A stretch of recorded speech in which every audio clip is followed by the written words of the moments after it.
Hello friends, welcome to Indian study पर आपका स्वागत है। दोस्तों, आज की इस वीडियो में मैं आप लोगों के लिए रीजनिंग का टेस्ट लेकर के आया हूं, जो कि आपके आने वाले एग्जाम यूपी जेल ऑर्डर के लिए बहुत ही ज़्यादा इंपॉर्टेंट है। वीडियो को एंड तक जरूर देखिएगा, क्योंकि लास्ट में मैं आपसे क्वेश्चन भी पूछूंगा और उसका आंसर आपको कमेंट बॉक्स में बताना होगा। साथ ही साथ इस वीडियो के पीडीएफ डिस्क्रिप्शन में टेलीग्राम चैनल का लिंक दिया हुआ है, वहां से आप प्राप्त कर सकते हैं। पहला क्वेश्चन आपके सामने है, निम्नलिखित में से कौन सा आर्य भारत, पाकिस्तान और एशिया के बीच सही संबंध दर्शाता है। तो आप सभी लोग जानते हैं कि एशिया के अंतर्गत भारत और पाकिस्तान दोनों ही देश आते हैं, लेकिन दोनों देश जो है वो अलग अलग देश हैं। तो यहाँ पर पहला ऑप्शन जो होगा वो आपका बिल्कुल क्या हो जाएगा, करेक्ट हो जाएगा। नेक्स्ट क्वेश्चन से स्टार्ट करने से पहले मैं आपको बता दूं, दोस्तों अनअकैडमी आप लोगों के लिए फ्री स्टडी प्लान लेकर के आया है। फ्री स्टडी प्लान मतलब अनअकैडमी के प्लेटफॉर्म के अंदर जितनी भी स्पेशल क्लास चलाई जा रही है, उन सभी स्पेशल क्लासेस को आप एक कोड के साथ एक्सेस कर सकते हैं। कोड के लिए आपको कोई भी पैसे नहीं देना है। डिस्क्रिप्शन में अनअकैडमी के लर्निंग ऐप का लिंक दिया हुआ है, तो पहले तो आप अनअकैडमी का लर्निंग ऐप डाउनलोड कर लीजिए अगर आपके पास अनअकैडमी का लर्निंग ऐप नहीं है। पूरी प्रोफाइल सेटअप करने के बाद आपके सामने ये विंडो खुल करके आएगी। क्योंकि मैं यूपी पीएससी और यूपी ट्रिपल एससी कैटेगरी के अंतर्गत आप लोगों के सारे एग्जाम देखता हूं, तो मैंने ये कैटेगरी पहले से ही सिलेक्ट कर ली है। आपके सामने ये 3 डॉट दिख रहे होंगे, आप इस पे जैसे ही क्लिक करेंगे तो आपके सामने लिखा हुआ है फ्री लाइव क्लासेस। तो फ्री लाइव क्लासेस पे हम क्लिक करेंगे।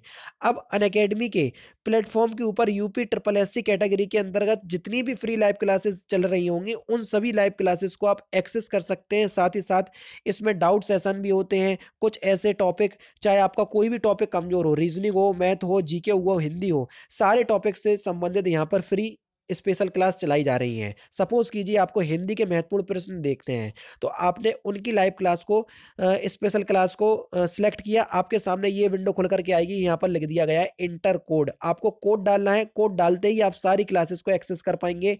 कोड है तारिक सर्वर 5, जो कि डिस्क्रिप्शन में लिखा हुआ है। देखो, TARIQSARVAR, तारिक सर्वर 5, ये कोड है। जैसे ही आप कोड डालेंगे तो अनलॉक पे क्लिक करना है। देखो, अनलॉक पे जैसे ही हमने क्लिक करा तो ये देख लीजिए, awesome you have unlocked your study plan free. ठीक है ना। तो सारा जो आपका स्टडी प्लान है वो फ्री आप लोगों का एक्सेस कर लिया गया है, और यहाँ से आप लाइव क्लासेस भी देख सकते हैं।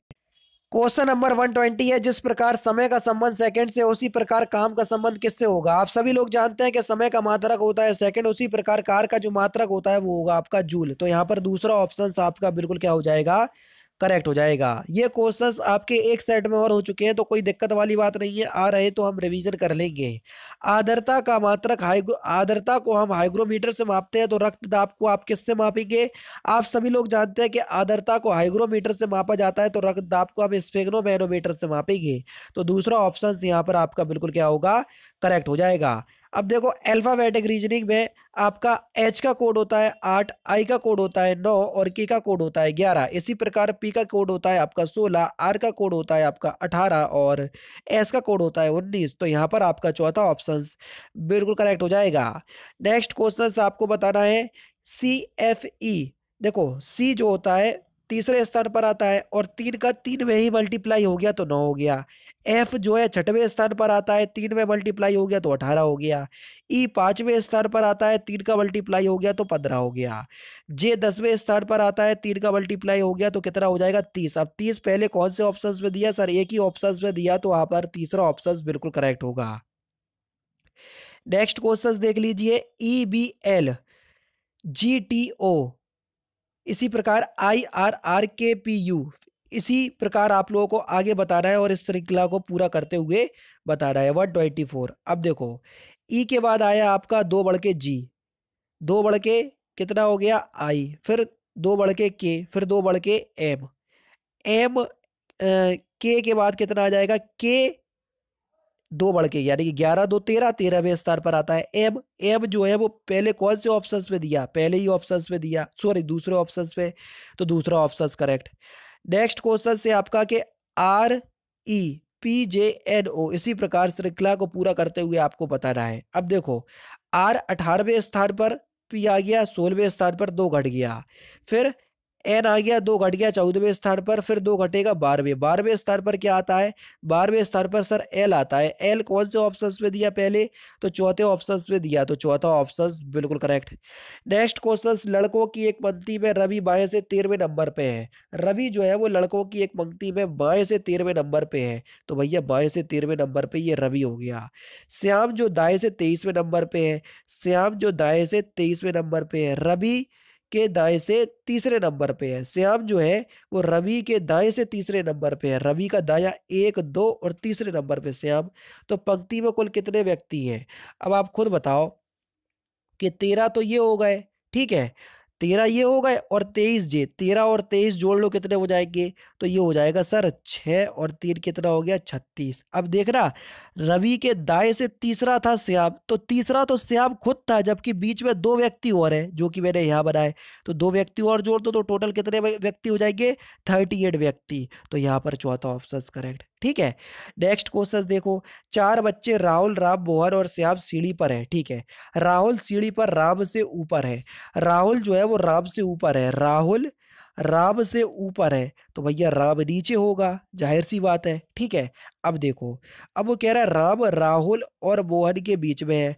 राम जो है राहुल और मोहन, राहुल ऊपर हो गया तो मोहन नीचे ही होगा, तभी बीच में आ पाएगा, तो ये मोहन हो गए, ठीक है। यदि श्याम राहुल से भी ऊपर है, राहुल से ऊपर कौन है? श्याम। तो वो कह रहा है नीचे से दूसरा बच्चा कौन है? नीचे से दूसरा बच्चा राम है, तो तीसरा ऑप्शन बिल्कुल करेक्ट हो जाएगा, ठीक है। नेक्स्ट क्वेश्चन देख लीजिए, सार्थक क्रम में आपको बताना है। देखो, सबसे पहले एक बिंदु बनेगा, बिंदु के बाद एक रेखा बन जाएगी, रेखा से एक कोण भी बन जाएगा, फिर कोण से त्रिकोण बन जाएगा, फिर जब त्रिकोण बनेगा तो फिर वर्ग आ जाएगा, ठीक है। तो यहाँ पर आपका 4 3 2 1 5, तो 4 3 2 1 5 कौन से ऑप्शन में दिया? दूसरे ऑप्शन में दिया, दूसरा ऑप्शन बिल्कुल करेक्ट। नेक्स्ट क्वेश्चन, यदि महीने का 8वां दिन शुक्रवार के 2 दिन पहले होता है, देखो शुक्रवार के 2 दिन पहले का दिन क्या हो जाएगा? शुक्रवार के 2 दिन पहले होगा बुधवार, और बुधवार जो है ये महीने का 8वां दिन है, तो महीने का 23वां दिन बताओ। जब 8वें दिन बुधवार है तो 15वें दिन बुधवार होगा, 15वें दिन बुधवार है तो 15 में 7 जोड़ दो, 22वें दिन बुधवार होगा। हमसे पूछा 23वें दिन, जब 22वें दिन बुधवार है तो 23वें दिन अपने आप बृहस्पतिवार हो जाएगा, तो दूसरा ऑप्शन यहाँ पर आपका बिल्कुल करेक्ट हो जाएगा। नेक्स्ट क्वेश्चन देख लीजिए, किसी कोड में अब RESTD को ये लिखते हैं तो पॉइंट्स को क्या लिखेंगे?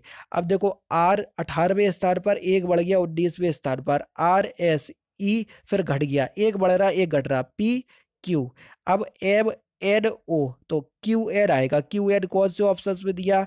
अब दो ऑप्शंस में दिया, आगे बढ़ रहा है IJ, तो पहले फिर J आएगा, फिर M आएगा। क्यों आ गया? क्योंकि M के बाद N घटेगा। तो अब देखो JM कौन से ऑप्शंस में? दूसरे ऑप्शंस में दिया, तो सर दूसरा ऑप्शन बिल्कुल करेक्ट। नेक्स्ट क्वेश्चन से आपका, इसको टर्बाइट्स को हम ये लिखते हैं तो इसको क्या लिखेंगे? यानी कि पीछे वाला दे दिया, आगे वाला आपसे पूछा है, जल्दी बताओ, इंपोर्टेंट क्वेश्चन है। अब देख रहा, यहाँ पर ये दिया हुआ है TER, इस पूरी स्पेलिंग में देख रहा, पहले 3 अक्षर का बता दे रहा, और यहाँ के 3 अक्षर लिख लो, ETS। देखो TS यहाँ से क्रॉस चल रहा, फिर यहाँ से क्रॉस चल रहा, फिर देखो, नहीं, दो में क्रॉस चल रहा है, सॉरी, यानी कि TE है, इनने बिल्कुल उल्टा कर दिया, ET कर दिया। RM है तो RM को इनने क्या कर दिया? एक बढ़ा दिया, फिर R के बाद क्या हो जाएगा? RS, तो देखो S आ गया, MN, तो देखो M आ गया, तो इस प्रकार देख रहा है यहाँ पर।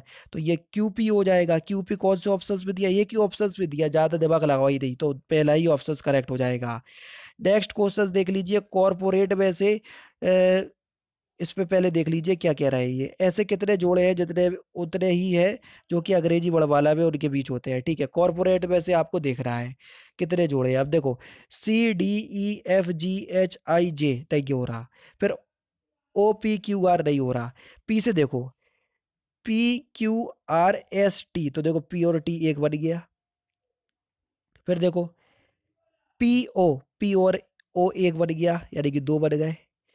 PQR ये तीसरा बन गया, P से 3 बन गए, T वाला बना, O वाला बना, R वाला बना, ठीक है। OP होता है, OP होता है, ठीक है, जो उल्टा बन रहा, ध्यान रखना, PO नहीं, OP, ठीक है। तो तीसरा ये हो गया। अब देखो, एक P से R बन गया, तो 3 4 बन गए, फिर एक और बन जाएगा, कौन सा? PQ RST, एक आर से टी बन रहा है, तो टोटल 4 बन रहे हैं, तो यहाँ पर चौथा ऑप्शन बिल्कुल करेक्ट हो जाएगा। एक तो ओपी, एक पीआर, एक पीटी और एक आरटी। ठीक है। नेक्स्ट क्वेश्चन, वंडरफुल के अक्षरों को वर्णमाला के क्रम के अनुसार लगाकर तब कितने अक्षरों के स्थान जो है वो अपरिवर्तित रहेंगे। अब देखो, डब्ल्यू की जगह सबसे पहले डी आ जाएगा, फिर ओ की जगह सबसे पहले क्या आ जाएगा, ई आ जाएगा, फिर एन की जगह सबसे पहले क्या आ जाएगा, एफ आ जाएगा, फिर डी की जगह क्या आ जाएगा, एल आ जाएगा, ई की जगह क्या आ जाएगा, एन आ जाएगा, फिर आर की जगह क्या आ जाएगा, ओ आ जाएगा, यू की जगह क्या आएगा, यू ही रहेगा, और एल की जगह क्या आ जाएगा, डब्ल्यू। देखो, एल की जगह डब्ल्यू, ये बदल गया, ये बदल गया, ये बदल गया, ये बदल गया, ये सारे बदल गए, लेकिन यू की जगह यू ही रहा। तो एक अक्षर एक ऐसा है जिसका स्थान जो है अंग्रेजी वर्णमाला के रब से लगाने पर भी अपरिवर्तित रहा। ठीक है। नेक्स्ट क्वेश्चन देखो कि एक लड़के की ओर इशारा करते हुए सीता ने कहा, यह मेरे दादा के इकलौते पुत्र का पुत्र है। यह मेरे दादा के इकलौते पुत्र का पुत्र है, तो उस लड़के का सीते से क्या संबंध। बहुत सिंपल क्वेश्चन है, सीता का भाई है वो। पहला ही ऑप्शन यहाँ पर आपका बिल्कुल करेक्ट हो जाएगा।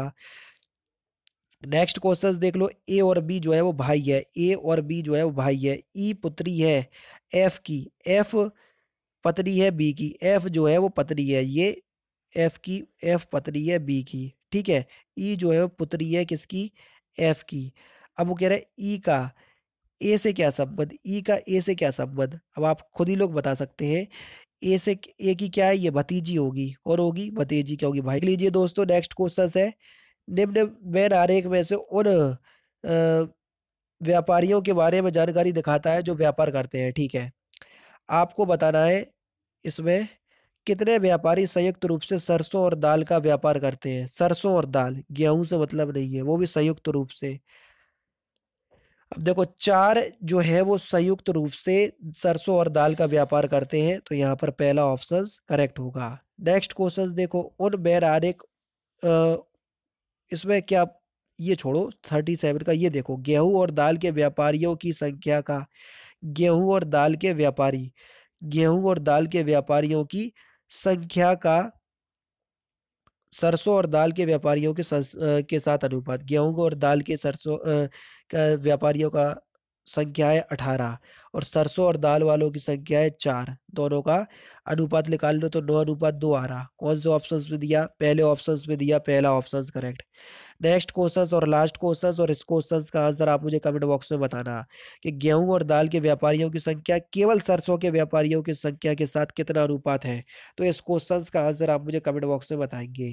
तो दोस्तों, ये थे आपके रीजनिंग के इंपॉर्टेंट क्वेश्चंस जो कि मैंने आज की इस वीडियो में आपको कवर करवा दिए। अगर आपका रीजनिंग का कोई भी टॉपिक कमजोर हो, तो जो मैंने अकेडमी का आप लोगों को फ्री स्पेशल क्लास वाला प्लान बताया है, उसको आप जरूर से परचेज कर लीजिएगा, बिल्कुल फ्री में है। तो चलिए दोस्तों, देख लेते हैं। और अगर दोस्तों आप लोगों को ये वीडियो पसंद आए, तो प्लीज़ दोस्तों वीडियो को 5 लाइक तक जरूर पहुंचाइएगा। तो दोस्तों, फिलहाल की वीडियो में सिर्फ इतना ही। अगर आपको वीडियो पसंद आए तो प्लीज़ दोस्तों वीडियो को लाइक कीजिए, शेयर कीजिए, और साथ ही साथ हमारे चैनल को सब्सक्राइब करना ना भूलें, क्योंकि मैं रोजाना इसी तरह की वीडियोस आप लोगों के लिए लाता रहता हूँ। नमस्कार दोस्तों, जय हिंद, जय भारत।